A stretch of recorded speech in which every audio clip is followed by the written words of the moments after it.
नमस्कार दोस्तों, आपका हमारे ज्ञान टेक चैनल में स्वागत है। और आज हम बहुत ही खास और ऐसा सच आपको बताने जा रहे हैं जो कि 100% सच है। और ये बिल्कुल उसी तरह सच है जैसे कि हम भगवान के बारे में सच मानते हैं कि भगवान भी है, सच है। भले ही उसे हमने देखा नहीं है, लेकिन वो सच है। जैसे हमारे माँ बाप रहे हैं, उनको वो चले गए, दादा परदादा चले गए, लेकिन वो बात सच है। ऐसे ही ये जो सच आपको बताने जा रहे हैं, भगवान कृष्ण का ऐसा सच जो कि 99% लोगों को नहीं पता। और ये जो चीज़ आप जानेंगे, एक रहस्य ही समझ लीजिए इस चीज़ को। ये समझ लीजिए कि आप जब ये बात सुनेंगे, ऐसी बात, तो आप बहुत हैरान होंगे कि आपने आज तक ऐसी बात सुनी क्यों नहीं, क्योंकि 100% सत्य है और सच्ची घटना है। और सुनने में ये ऐसा लगता है कि ऐसा क्या हुआ होगा, और ऐसा हुआ है दोस्तों। और ये बात हमारे भारत की है। भारत में राजस्थान में एक जगह है, वहाँ की है। और भगवान कृष्ण के बारे में है। भगवान कृष्ण जिसके बारे में पूरी दुनिया जानती है, खाली भारत ही नहीं जानता। आप किसी भी कंट्री, रूस किसी में जाएंगे, वहाँ अपन चाहे वो इस्कॉन टेम्पल के नाम से, किसी के भी नाम से हो, आप वहाँ जानेंगे कि भगवान कृष्ण को हर जगह मानने वाले आपको मिल जाएंगे। इनके भजनों पर, गीतों पर थिरकने वाले मिल जाएंगे। इनकी मंत्र मुग्ध, इनकी जो इनकी संरचनाएं हैं, इनका जो मनमोहक जो रूप है, उनको देखकर इन पर मर मिटने वाले मिल जाएंगे।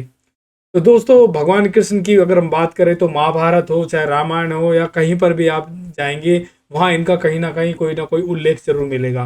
मगर भगवान कृष्ण का हर जगह उल्लेख है। और अगर अगर हम देखें कि इनके तीर्थ स्थल और मंदिर कहाँ कहाँ पर है, तीर्थ स्थल, जैसे कि अगर हम बोलें कि अगर वृंदा मथुरा में अगर जाएं, ठीक है, और ब्रज में जाएं, या फिर हम द्वारकानाथ जाएं, ठीक है, या जगन्नाथपुरी जाएं, मतलब बड़ी बड़ी जो जगह जहां इनको बहुत सारे लोग वहां पर इनको दर्शन करने के लिए जाते हैं। भारत में विदेशों से भी आते हैं और इनको झूम उठते हैं इनको देखते ही। तो दोस्तों, मैं उन कृष्ण भगवान की बात कर रहा हूँ जिनकी गीता का श्लोक, जिनकी गीता में पूरे जीवन का सार लिखा हुआ है। तो आज हम बात करने वाले हैं उस सत्य की, जिस सत्य को 99% लोग नहीं जानते होंगे। और जो 1% जानते हैं, तो आज वो दोबारा से उसे रिमाइंड करके वो भी खुश हो जाएंगे कि किसके बारे में हम बात कर रहे हैं।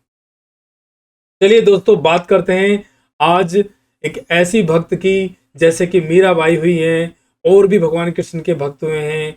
तो ऐसे ही भक्त हैं, उनका नाम है कर्माबाई।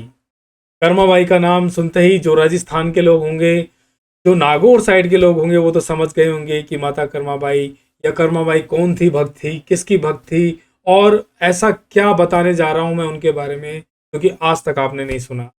तो दोस्तों, आज हम बात करते हैं जो कर्माबाई, जो कि जीवन राम डूडी, जो कि उनके पिता थे, उनके घर में उनका जन्म हुआ था। ये 1615 ईस्वी की बात है जब उनका जन्म हुआ। और ये जो गांव है, सॉरी, कालवा गांव है नागौर में, राजस्थान के अंदर एक जगह है नागौर, वहां पर कालवा गांव में, वहां इसका जन्म हुआ था। और दोस्तों, आप मानोगे नहीं कि वहां ये ऐसी इनकी भक्ति, अनन्य भक्ति रही है कि जब उस भक्ति के बारे में हम बताएंगे तो आप भी हैरान हो जाएंगे कि कैसे वो अपने हाथों से उन्हें भगवान कृष्ण को डेली खिचड़ा, यानी कि खिचड़ी जिसे कहते हैं, बाजरे की खिचड़ी जिमाती थी अपने छाछ मट्ठे के साथ। और भगवान कृष्ण अपने रूप में आकर उनके साथ बैठकर उनके भोजन करते थे, वो खिलाती थी। जब तक वो उन्हें नहीं खिला देती थी, तब तक वो अपना भोजन नहीं करती थी। तो कैसे कर्माबाई ने भगवान कृष्ण को भोजन के लिए मनाया, उन्हें बुलाया, और कैसे उनको खिचड़ा खिलाया। और पूरे जब तक वो जीवन भर जिंदा रही, तब तक वो भगवान कृष्ण को बिल्कुल साक्षात उन्होंने अपना भोजन कराया है। और पूरा कालवा गांव जो नागौर है, ये बात राजस्थान में जानता था, और दूर दूर तक चर्चाएं थी।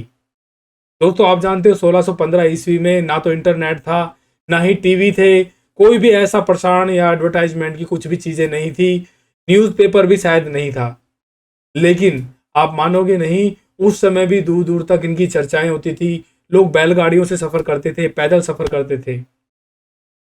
और कर्माबाई जो है, इनके जो चर्चे आप मानेंगे कि उस वक्त जब इनका प्राण कहते हैं कि देह त्याग होगा, तब भी उसके बाद लोगों ने मंदिर निर्माण भी हुआ, वहाँ पे बहुत सारे जातिवाद ऐसे कलेश भी हुए, जिसकी वजह से इनका मंदिर निर्माण करने नहीं दिया गया। बहुत सारे जातियों के आपस में टकराव भी हुए।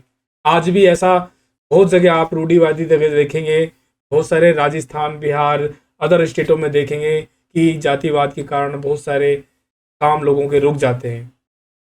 तो दोस्तों, बात यहाँ पर भगवान श्री कृष्ण की है, जो कि सबके हैं। और कृष्ण भगवान के लिए कोई किसी का जाति नहीं है, किसी का कोई धर्म नहीं है, उनको कोई भी मान सकता है। और 1615 ईस्वी थी, उस वक्त नागौर में या राजस्थान में मुस्लिम भी हुआ करते थे, क्योंकि मुगलों का शासन शुरू हो चुका था। तो दोस्तों, अगर हम बात करें कि कर्माबाई का जीवन कैसे शुरू हुआ, तो दोस्तों कर्माबाई की अगर हम बात करें कि कर्माबाई का जन्म जब जो 1615 में हुआ, उसके बाद वो हमेशा अपने घर में देखती थी उनके पिताजी जो जीवन राम थे जीवन राम डूटी, जो कि जाटों में ये है, डूडी एक सरनेम लगता है। तो जाटों में ही पैदा हुई कर्माबाई। और जब कर्माबाई पैदा हुई तो बचपन से ये देखती आती थी, इनके पिताजी भगवान कृष्ण को बहुत मानते थे। और भगवान कृष्ण को उन्होंने जो नाम रखा हुआ था जीवन राम जी टूडी ने, वो मदन गोपाल जी रखा हुआ था। मदन गोपाल नाम से उनके भजन वगैरह गाते थे और उनकी धूप और उनको भोग लगाते थे। बिना उन्हें भोग लगाए उनकी पूजा करे वो भी भोजन ग्रहण नहीं करते थे। अब एक मूर्ति किस प्रकार से भोजन ग्रहण करती है तो आपको आज भी पता है, और हजारों साल पहले भी लोगों को पता था। तो बस जीवन राम जी जैसे अपने एक सच्चे मन की तरह से भोग लगाते थे मूर्ति को, और अपना भोजन ग्रहण कर लेते थे। उनको लगता था भगवान श्री कृष्ण ने भोजन कर लिया है, उनके मदन गोपाल ने भोजन कर लिया है। तो दोस्तों, बड़े रहस्य की बात है कि जब 13 साल की हुई कर्माबाई, 13 साल की कर्माबाई ने जब अपना, एक 13 साल का बच्चा कितना होता है आज से आप देख सकते हो। आजकल के तो बच्चे बहुत समझदार हैं, लेकिन उस वक्त के जो गांव में बच्चे होते थे 13 साल तक के, वो बच्चे ही होते थे, ज़्यादा समझदार नहीं होते थे। तो जीवन राम जी को जाना था अपना पुष्कर, राजस्थान में एक जगह है पुष्कर, वहाँ पर ब्रह्मा जी का मंदिर है अजमेर में।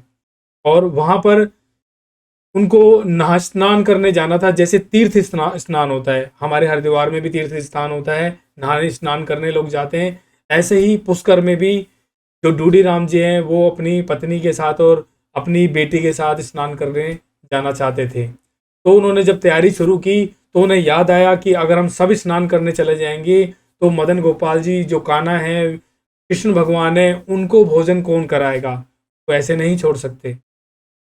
तो ये बात जब उनको समझ में आई तो उन्होंने विचार किया और एक फैसला लिया कि वो और उनकी पत्नी सिर्फ वो दोनों ही स्नान करने पुष्कर जाएंगे। और दोस्तों, पुष्कर नागौर से कम 138 किलोमीटर दूर था अजमेर में। नागौर और पुष्कर के जो बीच की दूरी है बाई रोड।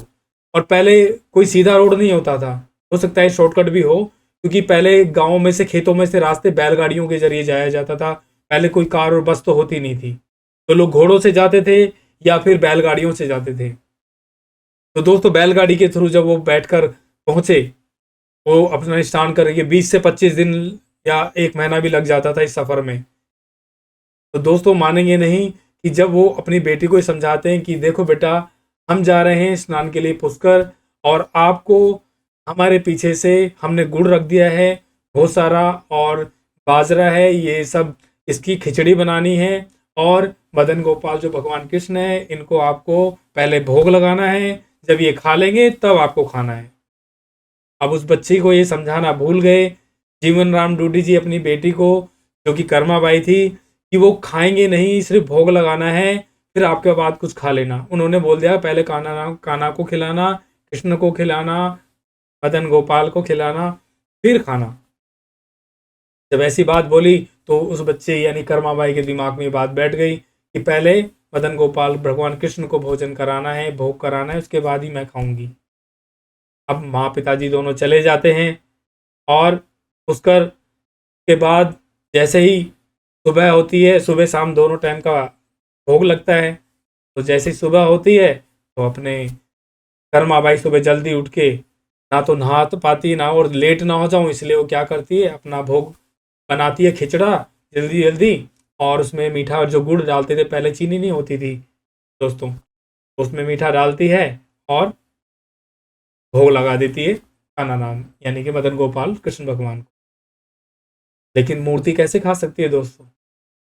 लेकिन जो एक विश्वास कर्माबाई का था, कर्माबाई अपने वहां बैठी रहती है और एक बच्चा जो 13 साल का गुनगुनाता रहता है कि भाई खाएंगे मदन गोपाल जी, फिर मैं भी कर लूंगी भोजन। उसने देखा आई नहीं रहे, वो अपने भजन भी गाती है, आओ कान्हा राम जी, जो भी ये भजन हम आपको सुनाते हैं, ये भजन भी सुनना। इतना प्यारा भजन है कि आप झूम उठेंगे। आपने कान्हा के भजन बहुत सुने होंगे, ये बहुत ही प्यारा भजन है कान्हा यानी भगवान कृष्ण का। जीवो जीवो हमारा मदन गोपाल, कर्मा पाए होठी चढ़लो। जीवो जीवो हमारा द्वार तारा लाल, कर्मा पाए होठी चढ़लो। जीवो जीवो हमारा मदन गोपाल, कर्मा पाए होठी चढ़लो।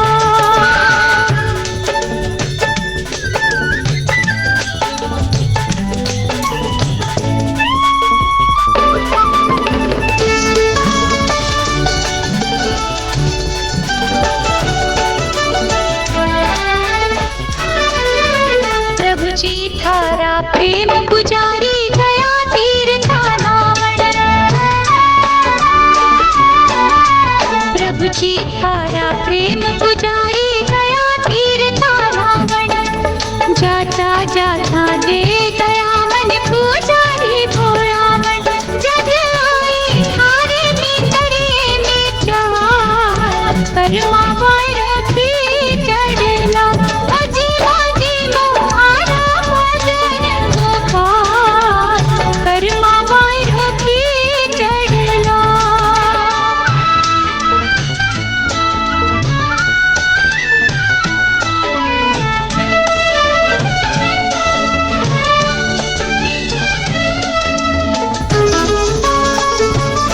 उठा भूखा क्यों बैठा थे रुक्मण राघव तार,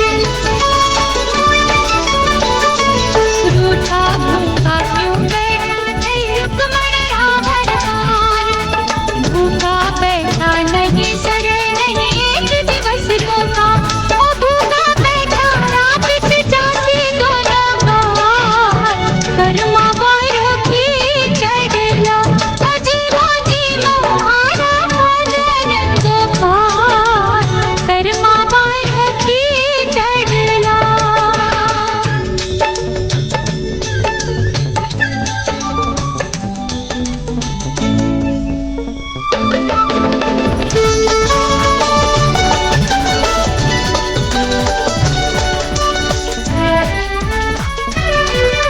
शतरस भोजन में नहीं जानो खातो छे अनुराग,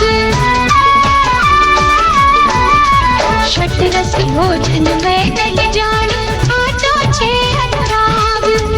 रूपो सुखो राम सोगरो मार पड़ी रोसा, भलाई पाट पड़ी में मीठा दही था, कर्मा पारो की चढ़लो। जीवो जीवो हमारा द्वार तारा लाल, कर्मा पारो की चढ़लो। जीवो जीवो हमारा मदन गोपाल, कर्मा पारो की। और ये इतना प्यारा भजन है दोस्तों कि जब मैंने इसे सुना था तो मैंने इसे 10 बार देखा इसकी। और आप इस भजन का, इसके ऊपर एक फिल्म भी बनी है दोस्तों, फिल्म का नाम है कर्माबाई, राजस्थानी फिल्म है कर्माबाई। आप इस फिल्म को देखना, 1988 में ये फिल्म बनी थी और इसमें जो एक्टर्स और किरदार हैं वो बहुत पुराने हैं। अनूप जलोटा जी ने इसके अंदर अपना भजन दिया है जो कि भगवान कृष्ण को समर्पित है। बहुत ही सुंदर, बहुत ही अद्भुत तरीके से गाया गया है, आपके मन में उतर जाएगा। आपने कृष्ण भगवान के बहुत भजन सुने होंगे, लेकिन जब इसके भजन सुनेंगे तो आप आनंदित हो जाएंगे। और इसकी बहुत बड़ी बातें आपके अभी रहस्य बाकी है दोस्तों। अभी हम बाकी इसका और भी रहस्य आपको बताने जा रहे हैं जो आप सुनकर हैरान हो जाएंगे। लेकिन पहले हम कहानी को पूरा कर लें, कहानी अभी पूरी नहीं हुई है। तो दोस्तों फिर क्या होता है कि भोग लगाया जाता है। 20 से 25 दिन हो जाते हैं और कान्हा जी भोजन नहीं करते हैं, और 20 से 25 दिन तक कर्माबाई भूखी रहती है, कुछ खाती नहीं है। अब 20 से 25 दिन जो व्यक्ति भोजन ना करे, वो भी 13 साल का, तो क्या होगा उसके साथ? क्या ऐसी हालत हो जाएगी उसकी, आंखों के नीचे काले घेरे पड़ जाते हैं, और वो कान्हा का इंतजार करती है, मनाती है, भजन गाती है, लेकिन मूर्ति कैसे खा सकती? लेकिन सिंहासन डोल जाता है दोस्तों, भगवान कृष्ण का सब कुछ सिंहासन डोल जाता है।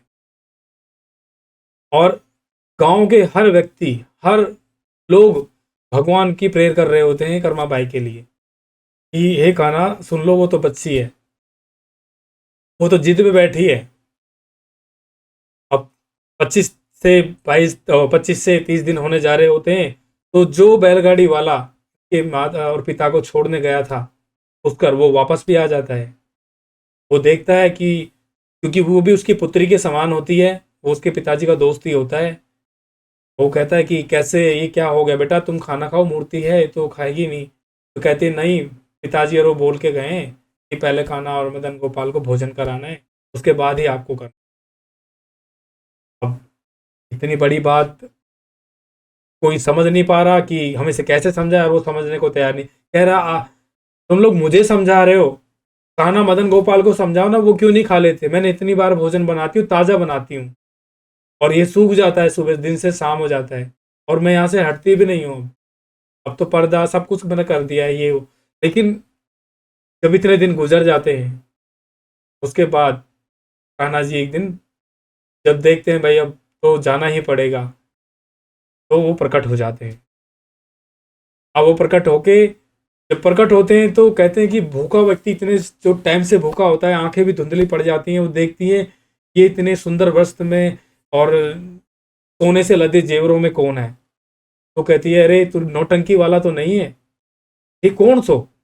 राजस्थानी भाषा में ऐसे बोलती है कर्माबाई, ये कौन सो, ये कोई नौटंकी वाला तो ना हो, नट तो ना हो।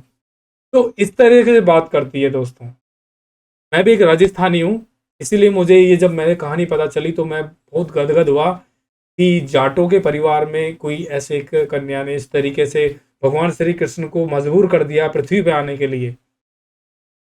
और दोस्तों सबसे बड़ी बात अब जो और बताने जा रहा हूँ, आप बने रहिए, अभी मैं जो आपको चीज़ बताऊंगा आप भी हैरान हो जाएंगे। जब भगवान कृष्ण भोजन करते हैं, भोग लगाते हैं, तो कहती हैं पिताजी को आने में अभी समय है, जब तक वो नहीं आएंगे मैं ही बना के खिलाऊंगी, और आपको अब अपने समय से आ जाना, मुझे भी भूखा रहना पड़ता है, मेरी हालत देखो कैसी हो गई है। तो कहते तो खा लेती, मैं तो कह रहा नहीं पर्दा कर, तूने पर्दा तो करा ही नहीं, कह रहे तो पहले ही बोल देता, इतनी छोटी सी बात तूने बोल देता कि भाई पर्दा कर दो, मैं पर्दा कर देता। फिर वो पर्दा करने तो मना कर देते हैं भगवान कृष्ण, चलो अब रहने दो, मैं खा लेता हूँ।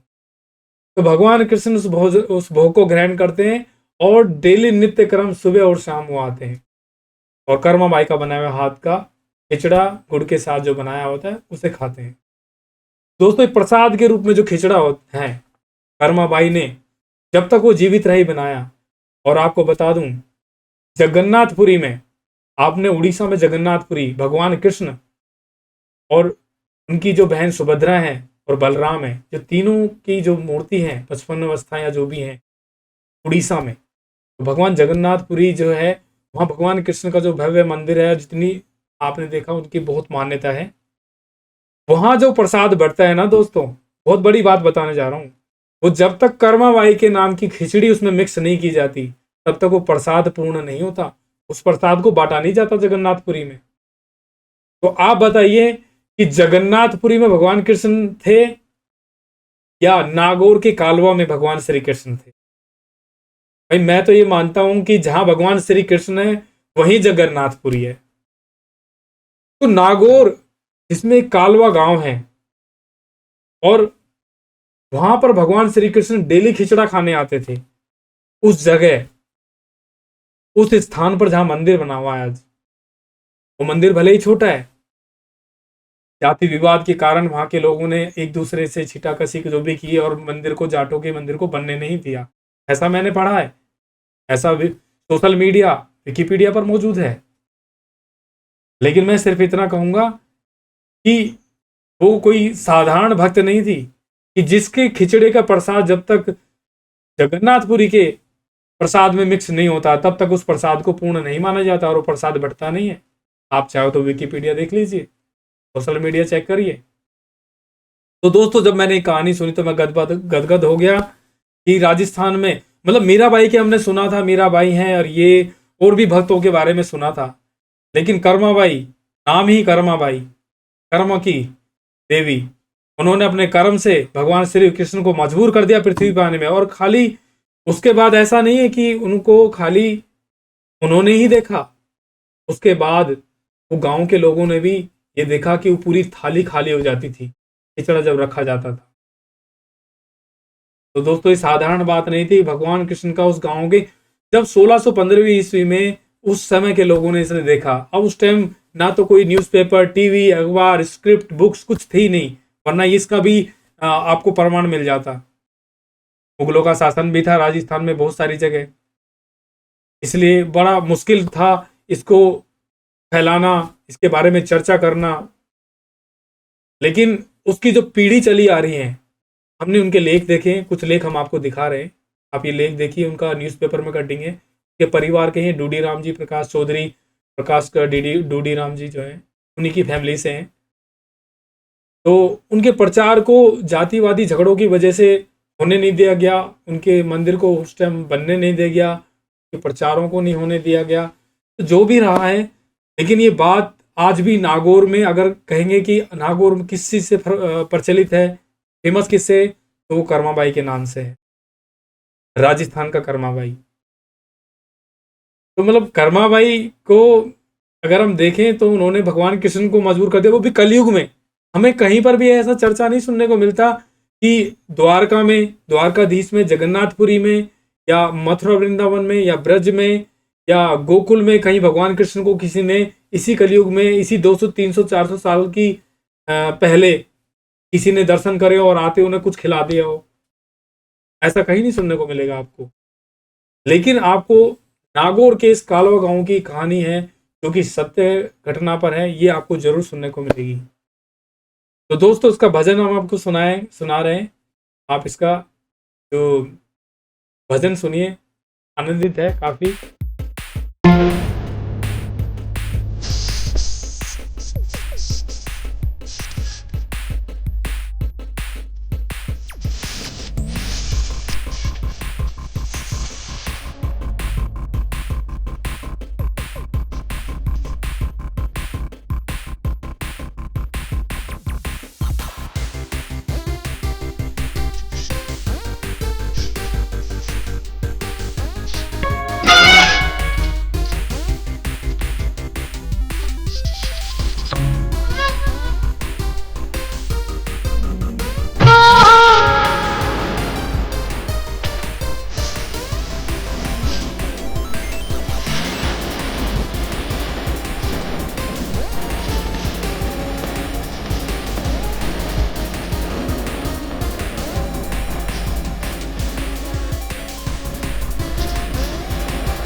ऐसी चीज़ के बारे में जानकारी जो कि किसी को नहीं पता, तो आज मैं बता रहा हूँ। तो आप कभी अगर आपको मौका मिले नागौर जाने का, तो ऐसी जगह के दर्शन करना जहाँ भगवान श्री कृष्ण खुद आते थे, बैठकर वहां पर उन्होंने भोजन किया। तो वो कितनी पावन जगह होगी, कितनी पवित्र जगह होगी, एक अमृत के समान, जहाँ ईश्वर खुद बैठकर खिचड़ा अपने भक्त के हाथ का खा के जाते थे।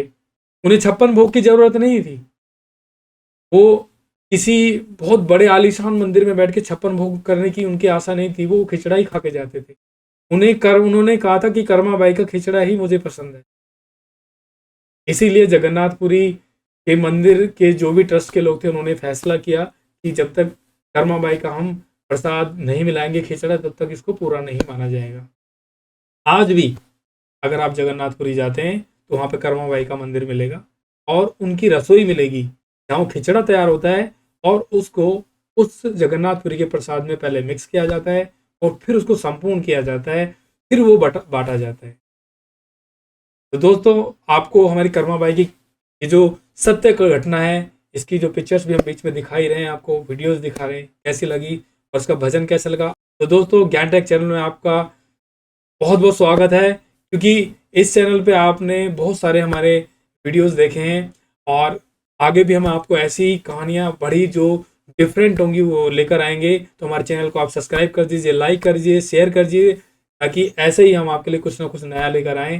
चलिए दोस्तों, जय भारत, जय हिंद, जय श्री कृष्णा, जय कर्मा बाई।